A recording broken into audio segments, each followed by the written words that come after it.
Okay, everyone, this is Robert Wilbur. And the purpose of this recording and the sort of talk between me, your host, and you, the listener, is an introduction to me. And I think it's important that the listener, as well as the viewer, um, really get to know their host and what they're about, whatnot. So to build basically a trust between them. Now I know it's not something that will happen, um, instantly. I know that. Just like anything, a relationship, it has to, build. Um, to me, I think in relationships, I think people often, um, because they don't know the other person, or if they've had previous relationships that were sour or bad or whatever, so they put, the new person through these tests. Um, I think it's better that if in a new relationship that you just be honest. If you have a question um, about something they said or something they did, um, you question them. And if that person really wants to get to know you, uh, they'll be patient and answer the question and try to move on. You know, um, so so a lot of times some folks will get upset if they ask them, questions. But uh, uh, for you to get for you to know somebody, you have to ask them questions about them. You just can't, watch them and make a judgment. Um, there needs to be some communication between back and forth between one another, some honesty. Uh, tell them about maybe some of the things in your life that maybe you went through to cause the question now that you give on them. Maybe if you've been hurt, you might have questions if you heard them. Let's say they make a joke or something, and you took offense to it. So then you might have some questions. Now, it's not to say, um, the that a person. I don't know how to say this. Well, someone can make a joke and don't mean anything by it. Um, and sometimes people who've been hurt are very sensitive to, you know, a joke that's sort of belittling. You have to wait until um, you are more farther into the relationship to where you can actually start to relax and there's some trust there. Then maybe you can do that, and it won't be taken, um, you know, so or on a serious note. No. Anyways, there's a little sort of script thing that I wrote that was part of the introduction, and let's see, and let's see if I can just sort of kind of sum it up. Basically, it's talking about at the center of who I am is a helper, a person that loves to help other people. And I think that's why I felt at home at church, because that's something that we do there. Um, by giving food to the homeless, um, praying for people. So that really fits, um, uh, um, with my life and who, my personality. Um, yeah, I felt like I was a part of something because, um, when you reach out to somebody that is less fortunate than you. I believe there's a learning experience on both sides of the coin here, both on the recipient and also on the giver. So you learn something, um, you know, in the experience of the giving, you know, and then um, once you, like say, talk to this individual, then you start to learn a little something about them. You know, uh, what I try to do is not to have too many preconceived notions. And basing them on what they look like. And how they talk, because sometimes that can be tricky. Some people talk so very loosely, and they don't always mean what they're saying. They may be trying to be funny. Now, some people are very serious, and you probably will will notice that right away if they are. So I usually try to you know communicate with people based on their personalities. Now, if a person is a very serious person, so um, I have to treat them or deal with them in a different way than, let's say, a person who is a funny type character that likes to joke and whatnot, and um, so I can be more loose and my communication or my talk or conversation. Okay, so you can do that with a person that is very serious because they will uh, get offended, either offended, uh, or they may question um, every little particular thing and want to know what were your reasons behind what you said. you know, and then because see, then they're on the defensive, and so now they start to question what you not only what you said, but also what how you're acting and your behavior, and so now they built now there's a wall of distrust there, and so now it's gonna be even more challenging. So you can see why you can't deal with a serious person in a joking fashion. It's just not going to work.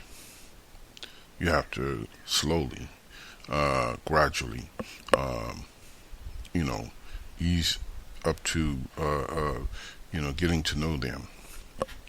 So, anyways,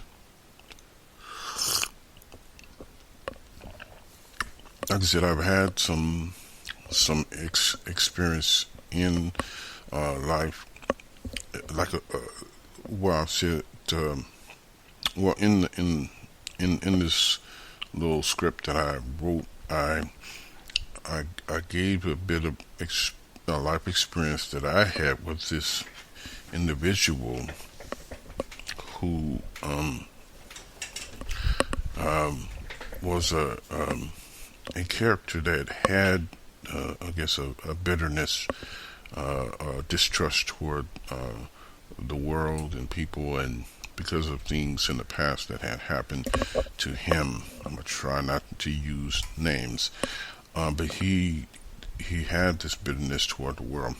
So he basically like turned on them, and he said, "Well, and this is just assumption from his behavior, um, uh, and I'm basing it on that that he had this sort of vain, puffed up idea of himself. He only trusted what he said, and he called himself a Christian, which was really like, in retrospect, is was offensive, to um, staying on Christians,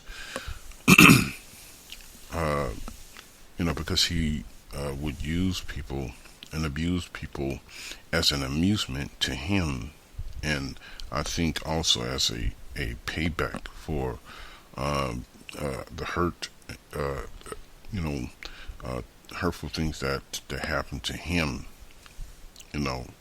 So, um, and I'll just say, and I won't get too detailed, but there were things that happened, from his, family that they did, and how they treated him, that caused him to turn this way.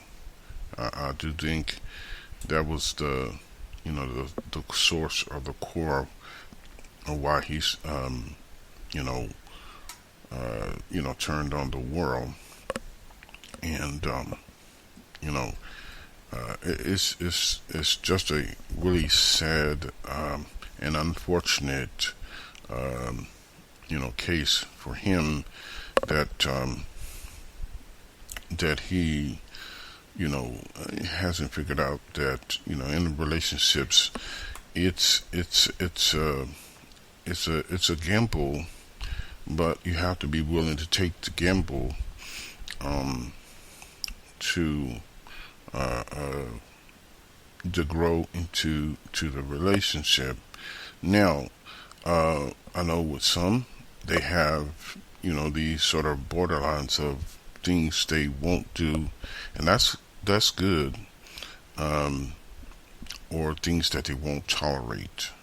You know, like a consistent disrespect. You know, um, when I see a a consistent disrespect, so I try what I try now, because back then when I was trying to be a friend to this individual, he didn't take it seriously. So um, I took a lot of hits to the chin, to the jaw, to the gut. Okay, and so um, so you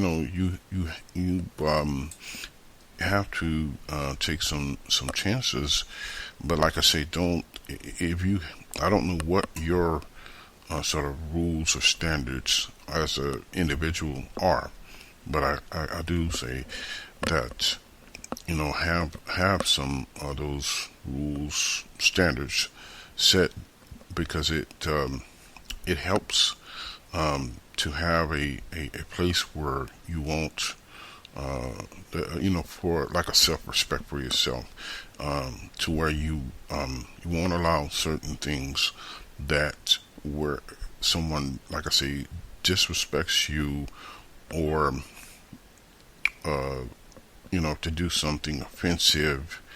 um, you must give the you must make I don't say make the person, but they have to be accountable for what they said. If they said something offensive, you know, I found right away you have to question them, you know, right on the spot, you know, because um, especially, and this depends on the where it is in the relationship. If it's early in the relationship, you just starting to get to know, yeah, this is where I would say, yeah, put them on the point and say, hey, what did you mean by this? Because you don't know them. And in the beginning, for someone to to do something that's offensive, is sort of a red flag. Why would you do that in the beginning of the relationship? You're making fun of someone. Now, I understand people joke or whatever, but you have to find out what it's all about. Trying to find out who, getting to know that person. So why, throw these negatives in there? So you have to look at the beginning of that relationship, or the first beginning conversations, as like an interview. You can ask questions, they can ask questions. If we're all honest, we'll sort of build a profile of who, who each person is, so that you can build on the relationship or make a decision. We're gonna go forward, or it's just a waste of my time. And only you can make that decision. Because I think early on, in this previous example that I was talking about, this individual who, like I said, was hurt and whatever, he was, against the world, and I probably would have given up, but I think a friend of mine, I'm not saying his name, another friend of mine, told me not to give up on this guy. So I said, okay, just have some patience, be compassionate, be understanding. And I did all that as well. He did too. But it got to a point to where he just continued to make fun and abuse, and it just seemed to me just a waste of my time. So I tried. I backed up. There was times where he backed off from the coarse joking and whatnot, and then he would come back to it, and he would back off. So there was a pattern. You see, so there was a pattern, and my lessons from this, it made me stronger, but it made me set more boundaries, that at least in the beginning of relationships, these are when you see the red flags of either disrespect or like you have to have your own standards, if you will, to protect yourself. I think it's just every individual has to have certain standards or boundaries that you won't go beyond, and not to break them for anybody. To, like I said, but to protect yourself, because you are important. Whether a person, they might tell you, oh, I like you, and I care about you, but my rebuttal to that would be, okay, if you like me and you care about me, why would you do things that show the opposite? That would be my question. If you care and you like a person, why would you do things that were offensive? And the way I would do it is, that's why I say, especially in the beginning, you let the person how you feel about certain things, so they know, because we're all getting to know each other. So if you put it out there in the very beginning that, hey, you say something that's offensive, so they should be taking some mental notes so that not to do that again. But when you see a consistency, and they think it's funny. No. So you have to, you have to, come to them and say, hey, you, you know, I seen a consistent behavior going on here of offensive behavior. It's unacceptable to me.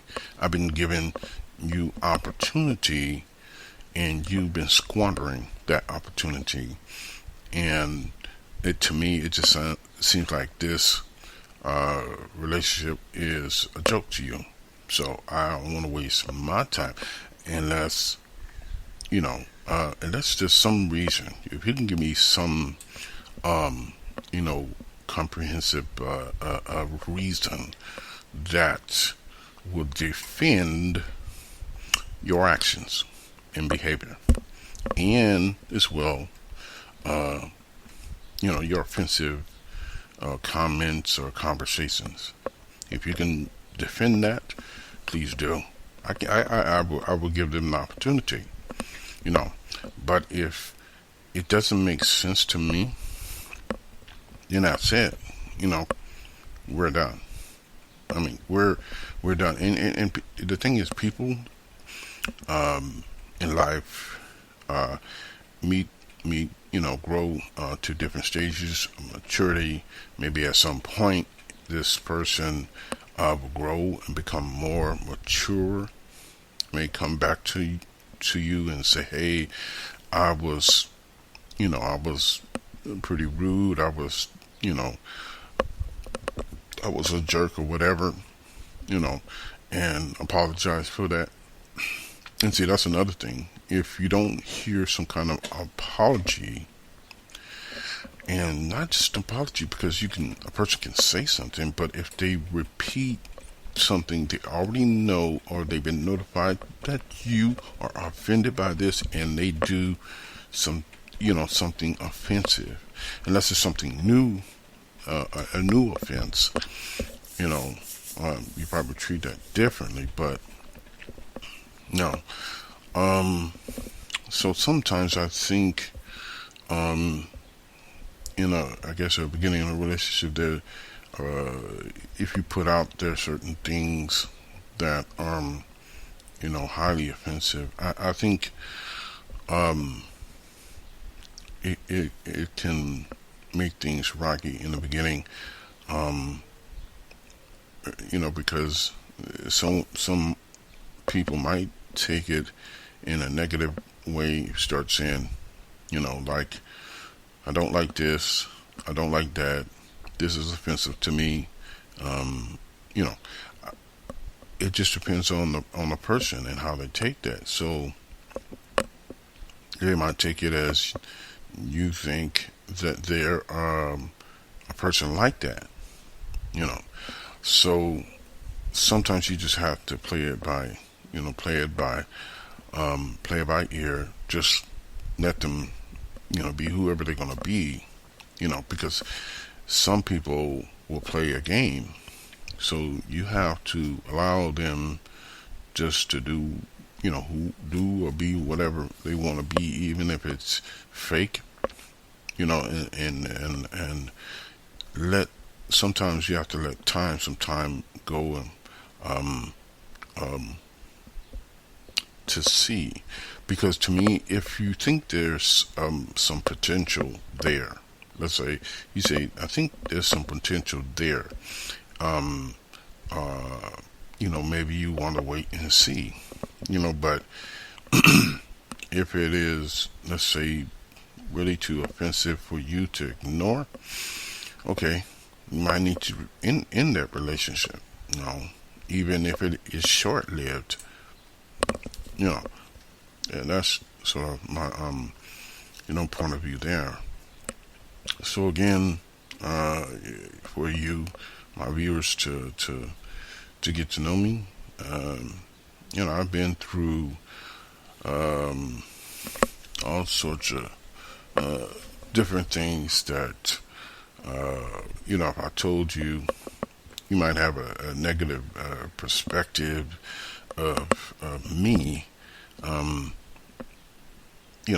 people been through situations, and I could tell you there've been some situations where I was basically you know riding with a friend of mine. This is real that happened, and it's going to be a sort of it's going to be a negative, but not probably the way you might think it. I was riding with a friend of mine. He was going to, was it Santa Monica? No, San Diego. Well, I know it was close close to L.A. But he's a DJ, so he was going to pick up some more records at this record store, and we were going there, and the police pulled us over. So we went into this little area, it's like a little shopping mall area, whatever, and he pulled us into the parking lot, told us, put your hands where we can see it, get out the car, assume the position, patted us down. They're checking the trunk, they're going through stuff, and I'm like, what is all of this about? What had happened was there was some guys that had robbed this lady. Okay, they had a description. It fit the as far as the description of the car, but the individuals, there was another description, so there was a discrepancy between the description of the assailants and or these criminals that what they look like. So when they got there, they forgot protocol. Basically, they didn't tell us, read us our rights. No, they just came there, told us to get out of the car. They started searching the car. Now I understand some of the reasons, because the assailants were told to be armed and dangerous. So I understand them wanting to search the car, right? Because if you got weapons, they need to find them, and if you have them on, that's why they ask, put your hands where we can see it, and but they didn't tell us what was going on. When you're reading your rights to say, they didn't read our rights and tell us, hey, we're looking for individuals. We think you fit the description. We were told that they were armed and dangerous, and so we have to check your car and everything, making sure that you're not them, or if you are them, because so we have to be cautious. That I could understand if they had told us that.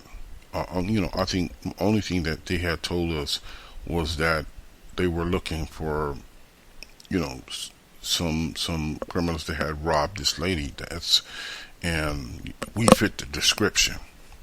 But when we got back there and fingerprinted and all of this, they found out later, because the chief said, hey, he checked with the lady and found out about the description, that we did not fit the description. Okay. Now the car, it fit the description, but the assailant that they were, trying to apprehend, we did not fit the description. And the lady said it when she looked at us in the lineup. She said, that's not them. Because she seen them. She said, that's not them. So the chief came out, and he pulled us off the little holding cell or whatever, and took us back to our car and apologized for this whole mis miscommunication this issue. He said, "Don't worry about it. This gonna be wiped off your record."